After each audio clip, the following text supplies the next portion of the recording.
ಕೊಡ್ತೀನಿ ಅಂತ ಹೇಳಿದ್ರು. ಅವ್ರ ಬಗ್ಗೆ ನಾ ಮಾತಾಡಕ್ ಹೋಗಲ್ಲಪ್ಪ ಏನ್ರಿ, ಅವ್ರ ಬಗ್ಗೆ ನಾ ಮಾತಾಡಕ್ ಹೋಗೋದಲ್ಲ. ಯತ್ನಾಳ್ ಅವರು ಕೂಡ ಟೋಪಿ, ನಮಾಜ, ಟಿಪ್ಪು ಸುಲ್ತಾನ್ ಜಯಂತಿ ಎಲ್ಲ ಮಾಡಿ ಬಿಟ್ಟಿದ್ದಾರೆ ಎಲ್ಲರೂ. ಇವರೆಲ್ಲ ಈಗ ನಮ್ಮೆ ಅವರು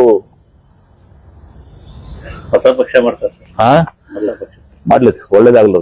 ನಾವು ಫುಲ್ ಸಪೋರ್ಟ್ ಮಾಡ್ತೇನೆ. ಹೊಸ ಪಕ್ಷ ಮಾಡ್ಲಿ, ಅವ್ರು ನಮ್ ಫುಲ್ ವಿಜಯ್ ತರ ಅವರು ಮುಖ್ಯಮಂತ್ರಿ ಆಗ್ತಾರೆ.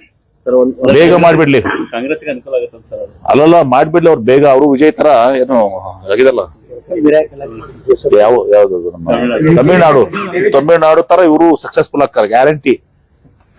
ಬೇಗ ಯತ್ನಾಳ್ ಅವರು ಇದನ್ನ ಪಾರ ಮಾಡ್ಲಿ. ಯಾರವ್ರು ಮಾಡಂಗಿಲ್ಲ, ಸುಮ್ನೆ ಬ್ಲಾಕ್ ಮೇಲ್ ಮಾಡಾಕತ್ತಾರ. ಹೆಂಗಾರ ಮಾಡಿ ವಾಪಸ್ ತಗೋರಿ, ನನ್ಗೊಂದು ಬಿಜಾಪುರ ಸಿಟಿ ಟಿಕೆಟ್ ಕೊಡ್ರಿ ಅಂತ ಅಷ್ಟೇ ಅವ್ರು. ಒಮ್ಮೆ ಏನಂತಾರೆ ಪಕ್ಷ ಮಾಡ್ತೀನಿ ಅಂತ, ಇನ್ನೊಂದ್ ಕಡೆ ಬಿಜೆಪಿ MLA ಅವರು ಬೇಡ ಅಂತಿದ್ದಾರೆ ಅಂತೇಳಿ ಇವ್ರು ಉಚ್ಚಾಟಿದ್ರದ್ರಿ ಬಿಜೆಪಿಯಿಂದ. ಬಿಜೆಪಿ ವ್ಯಾಮೋಹ ಹೋಗಿಲ್ಲ ಇವ್ರಿಗೆ. ಇವ್ರು ತಾಕತ್ತಿದ್ರ, ದಮ್ ಇದ್ರ ಇವರು JCB ಪಾರ್ಟಿ ಮಾಡ್ಲಿ. ವಿಜಯನ್ ಗತ್ಲೆ ಇವತ್ತು ದಿವಸ ಅವ್ರು ಬಂದು ಮುಖ್ಯಮಂತ್ರಿ ಆಗ್ಲಿ. ಬಿಜಾಪುರದವ್ರು ಮುಖ್ಯಮಂತ್ರಿ ಆಗ್ತಾ ಸಂತೋಷ ಅದ. ಆದ್ರ ಹಂಗ ಇವ್ರು ಮಾಡಂಗಿಲ್ಲ. ಇವ್ರು ಸುಮ್ಮನೆ JCB ತೋರ್ಸುದು ಅದಕ್ಕ ಹೆದರ್ಸಿ ನನಗೊಂದು ಬಾಳೆ ಇಲ್ಲೋ ಬೇಡಿಕೆ, ಬಿಜಾಪುರ ಸಿಟಿ ಟಿಕೆಟ್ ಕೊಡ್ರಿ ನನಗೊಂದು. ಚುನಾವಣಾ ಪ್ರಚಾರಕ್ಕೆ ವಾಹನ ತಗೊಂಡಿರ್ತಾರೆ. ಅದೆಲ್ಲ ನಾಟಕರಪ್ಪ, ಎಲ್ಲ ಪಾರ್ಟ್ ಆಫ್ ಸ್ಟ್ರಾಟಜಿ. ಧನ್ಯವಾದಗಳು.